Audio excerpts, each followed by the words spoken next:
दोस्तों एसएससी ज्ञान में आप सभी का स्वागत है।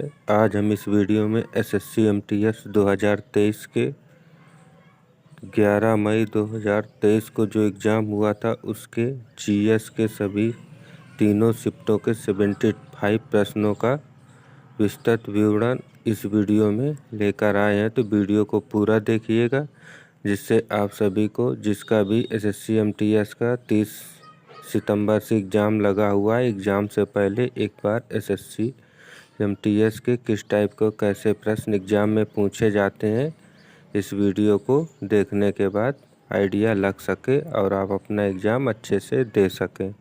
तो देखते हैं फर्स्ट शिफ्ट में कैसे प्रश्न पूछे गए थे।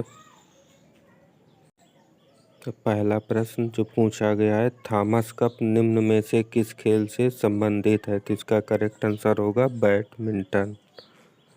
फिर अगला प्रश्न पूछा गया है, निश्चित दिशा में महासागरीय सतह पर नियमित रूप से बहने वाली जल की धाराएं क्या कहलाती हैं? तो इसका करेक्ट आंसर होगा महासागरीय धाराएं।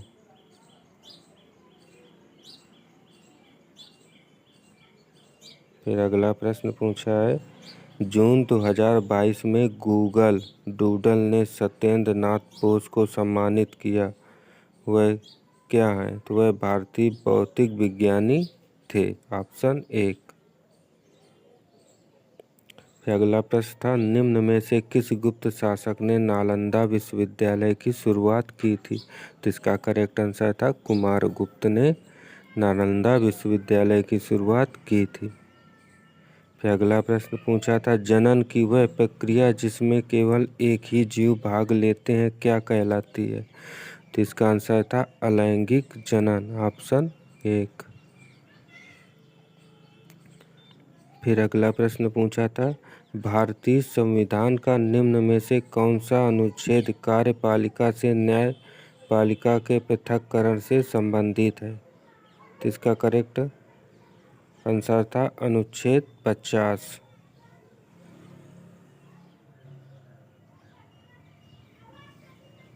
फिर अगला प्रश्न था, वह न्यूनतम ताप जिस पर कोई पदार्थ जलने लगता है उसे क्या कहते हैं? तो इसका आंसर था ज्वलन ताप कहते हैं।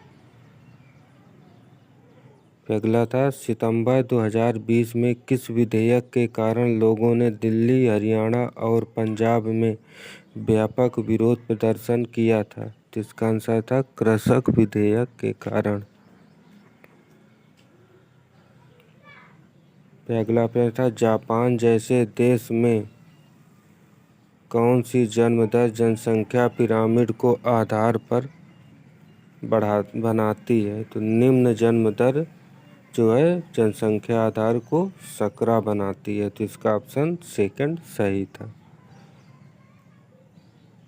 फिर अगला था, निम्न में से किस फसल को सुनहरा रेशा के रूप में जाना जाता है? तो इसका करेक्ट आंसर था पटसन को जाना जाता है। फिर अगला था, अहमदिया इस्लाम का एक संप्रदाय है जिसकी शुरुआत भारत में हुई थी। इसकी स्थापना 1889 में किसने की थी? तो इसका आंसर था मिर्ज़ा गुलाम अहमद ने इसकी स्थापना की थी। दोस्तों वीडियो पसंद आ रहा हो तो वीडियो को लाइक और चैनल को सब्सक्राइब कर लें, जिससे आप सभी तक एसएससी एमटीएस से संबंधित जिसका भी एग्ज़ाम है सारे नोटिफिकेशन पहुंचते रहें। और 30 सितंबर से जब एग्ज़ाम स्टार्ट होगा तो एसएससी एमटीएस के जो भी एग्ज़ाम होंगे उनका डेली का एनालिसिस भी हम लेकर आएंगे। तो जिसके भी एग्ज़ाम लगे हुए हैं एनालिसिस बिल्कुल देखना ना भूलें, जिस एनालिसिस से आप सभी को काफ़ी आइडिया लगेगा और फ़ायदा भी होगा एग्ज़ाम में कि कैसे प्रश्न एसएससी इस वर्ष और कहां से पूछ रहा है।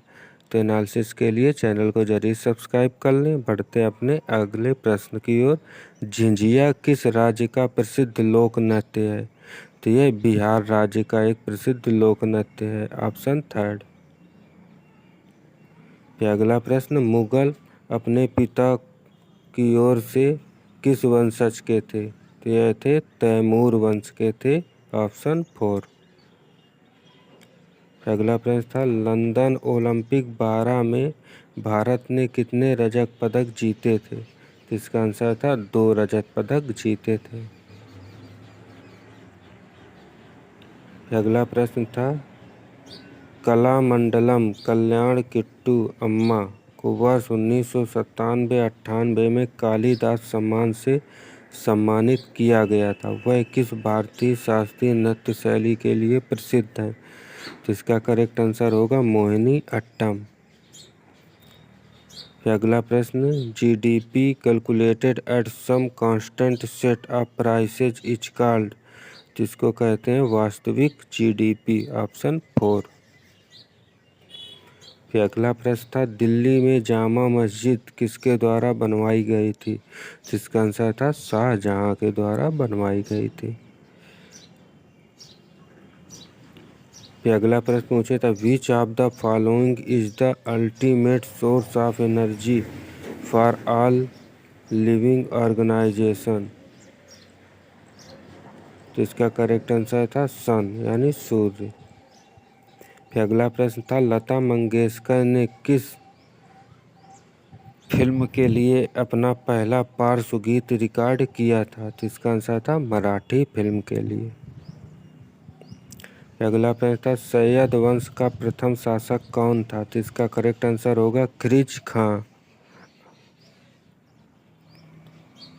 फिर अगला प्रश्न पूछा था नवंबर 22 में भारतीय तटरक्षक के उन्नत और हल्के हेलीकॉप्टर MK-3 स्क्वाड्रन ने किस राज्य में नियुक्त किया गया? तो इसे चेन्नई में नियुक्त किया गया। Option first.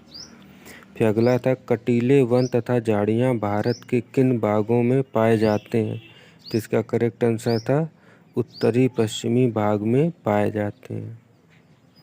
फिर अगला था ब्रिटिश भारत के अंतिम गवर्नर जनरल कौन थे? तो इसका करेक्ट आंसर होगा लॉर्ड माउंटबेटन। अगला प्रश्न था मणिपुर का आओ संघ कितने दिनों तक मनाया जाता है? तो यह उत्सव 5 दिन तक मनाया जाता है और आओ संघ उत्सव मणिपुर का एक प्रसिद्ध उत्सव है। इस शिफ्ट का अंतिम प्रश्न था द इनहेरिटेंस ऑफ लॉस पुस्तक किसके द्वारा लिखी गई है? तो इसका आंसर होगा यह पुस्तक किरण देसाई ने लिखी है। Option third. दोस्तों ये थे फर्स्ट शिफ्ट के 25 प्रश्न। अगर वीडियो पसंद आया हो तो वीडियो में बने रहें और वीडियो को लाइक कर दें। बढ़ते हैं अपने सेकंड शिफ्ट के प्रश्नों की ओर। पहला प्रश्न है 2011 की जनगणना के अनुसार भारत के निम्नलिखित केंद्र शासित प्रदेशों में से किसमें प्रति वर्ग किलोमीटर जनसंख्या घनत्व सबसे कम है? तो इसका करेक्ट आंसर था अंडमान और निकोबार द्वीप समूह का जनघनत्व सबसे कम है। अगला प्रश्न था भारतीय उपमहाद्वीप का प्रथम उद्यान मकबरा कौन सा था? तो इसका करेक्ट आंसर होगा हुमायूं का मकबरा। अगला प्रश्न पूछे था हिमालय की अधिकांश नदियां किस प्रकार की हैं? तो इसका आंसर होगा 12मासी बहने वाली नदियां हैं। अगला प्रश्न था प्रथम फील्ड हैंडबॉल विश्व चैंपियनशिप जर्मनी में कब खेली गई थी? तो इसका आंसर होगा 1938 में। अगला प्रश्न बाजीराव प्रथम या बाजीराव बल्लाल के पुत्र थे? तो यह पेशवा बालाजी विश्वनाथ के पुत्र थे। Option second. अगला प्रश्न निम्न में से कौन सा कार्यक्रम सन 1999 में शुरू किया गया था? तो इसका करेक्ट आंसर होगा स्वर्ण जयंती ग्राम स्वरोजगार योजना कार्यक्रम 1999 में शुरू किया गया था।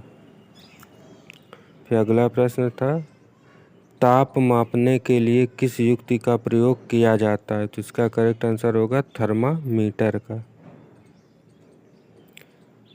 फिर अगला प्रश्न था निम्नलिखित में से कौन सी पुस्तक मिल्खा सिंह की आत्मकथा है? तो इसका करेक्ट आंसर होगा the race of my life इनकी आत्मकथा है। फिर अगला प्रश्न था उलट रेपो दर, जिसको रिवर्स रेपो रेट के नाम से जाना जाता है, तो यह वह दर है जिस पर व्यावसायिक बैंक विदेशी बैंकों से ऋण लेते हैं। गलत था, इसका ऑप्शन था सही, वह दर जिस पर आरबीआई व्यावसायिक बैंकों से ऋण लेता है। ऑप्शन 4 इसका राइट आंसर। फिर अगला था, निम्नलिखित में से किस गुप्त राजा ने नालंदा विश्वविद्यालय की स्थापना की थी? तो इसका करेक्ट आंसर होगा कुमार गुप्त प्रथम ने। फिर अगला प्रश्न पूछा था, ऐसी कोशिकाएं जिनमें केंद्रक पदार्थ केंद्रक झिल्ली के बिना होता है क्या कहलाता है? तो इसका आंसर होगा प्रोकैरियोटिक कोशिकाएं। अगला प्रश्न, महासागर की परपटी मुख्यतः कौन सी धातुओं से बनी होती है? तो इसका आंसर था सिलिकॉन और मैग्नीशियम की बनी होती है। Option second. फिर अगला प्रश्न था कि टुसू झारखंड में सर्दियों में फसल कटाई के अवसर पर किस माह के अंतिम दिन पर मनाया जाने वाला एक उत्सव है? तो यह पौष माह के अंतिम दिन मनाया जाता है। Option second. अगला प्रश्न था, ज्योतिबा फुले को कब सत्यशोधक समाज की स्थापना की थी? तो इन्होंने 1873 में सत्यशोधक समाज की स्थापना की थी। अगला था, 1813 के चार्टर अधिनियम ने भारत में ईस्ट इंडिया कंपनी के शासन को अगले कितने वर्षों तक के लिए बढ़ा दिया था? तो यह था 20 वर्ष के लिए बढ़ा दिया गया था। Option first.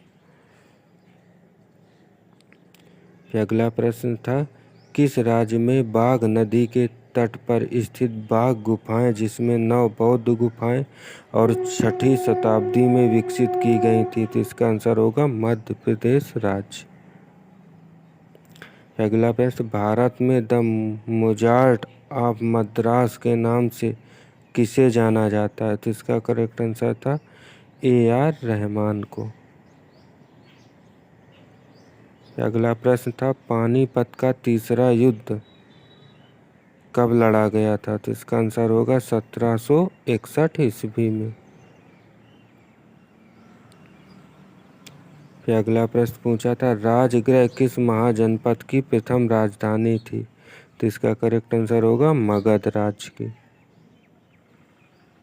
फिर अगला था, बीमा संशोधन अधिनियम 2021 उस प्रावधान को समाप्त कर देता है जिसके तहत केंद्र सरकार को जनरल इंश्योरेंस कंपनी की 4 सहायक कंपनियों अर्थात national insurance, new India insurance, oriental insurance, United India insurance के कम से कम कितने प्रतिशत स्वामित्व की आवश्यकता होती है? तो इसका आंसर होगा 51%।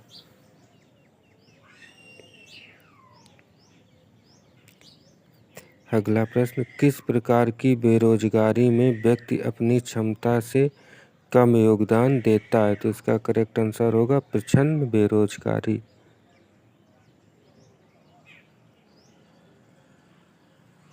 अगला प्रश्न था, पंडित बिरजू महाराज को शास्त्रीय नृत्य की किस शैली के लिए पद्म विभूषण पुरस्कार से सम्मानित किया गया था?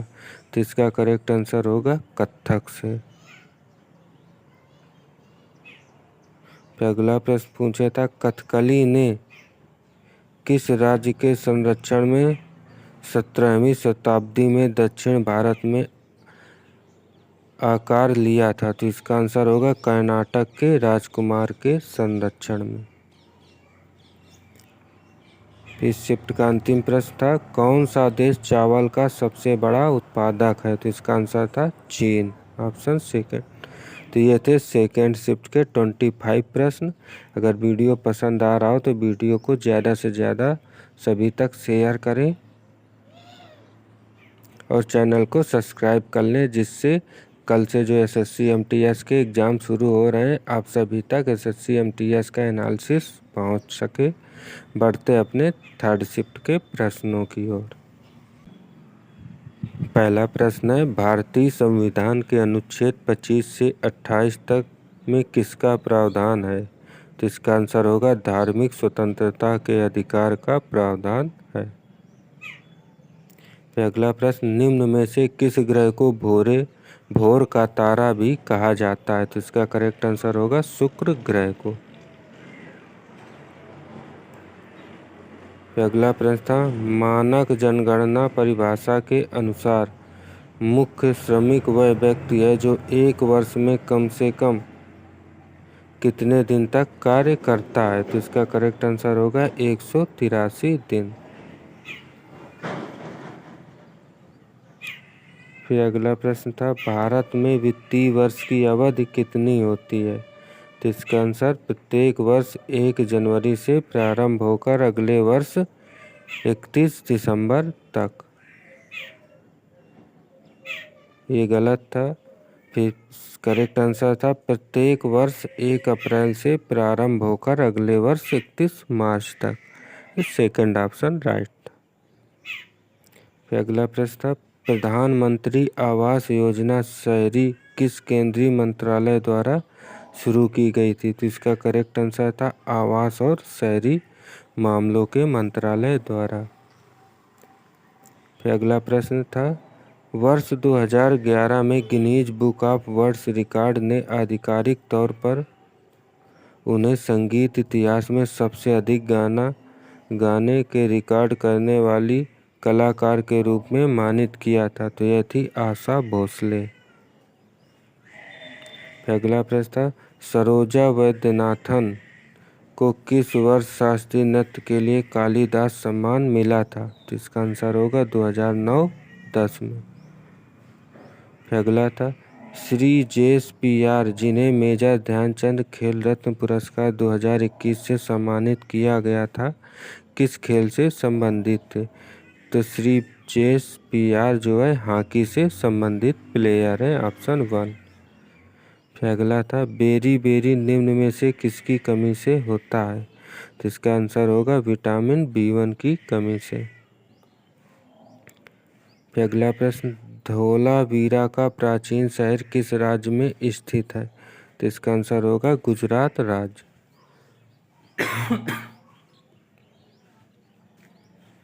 फिर अगला था, निम्न में से किस मुगल शासक ने आलमगीर विश्व विजेता की उपाधि धारण की थी?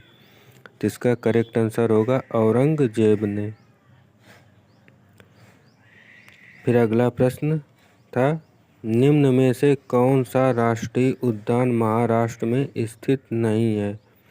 तो इसका करेक्ट आंसर था बांधवगढ़ राष्ट्रीय उद्यान महाराष्ट्र में स्थित नहीं है।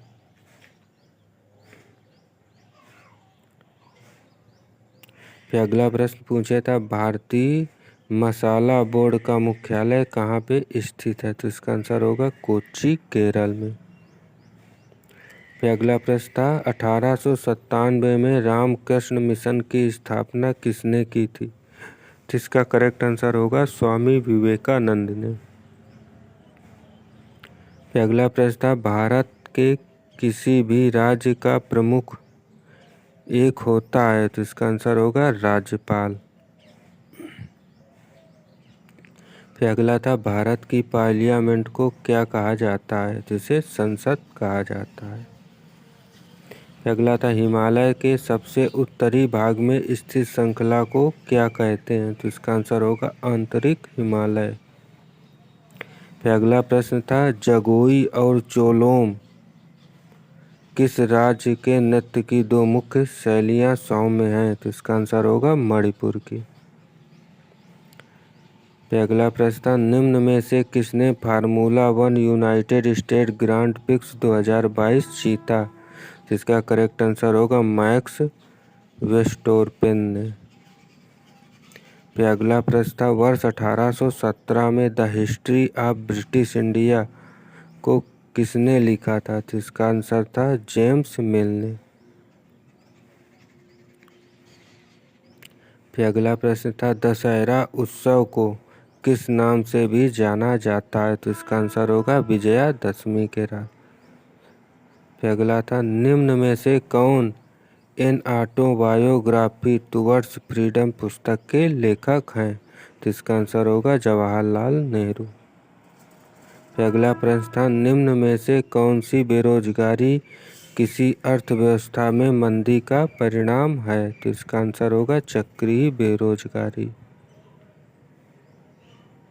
फिर अगला और इस शिफ्ट का लास्ट प्रश्न, सितंबर 22 में किसे भारत के नए महान्यायाधीश के रूप में नियुक्त किया गया था? तो इसका आंसर होगा आर वेंकट रमण को, ऑप्शन 1। तो ये थे थर्ड शिफ्ट के 25 और पूरे 11 मई के तीनों शिफ्टों के 75 प्रश्नों का पूरा वीडियो। अगर वीडियो पसंद आया हो तो वीडियो को लाइक कर दें। मिलते हैं ऐसे ही अपने अगले वीडियो में, तब तक के लिए नमस्कार, जय हिंद।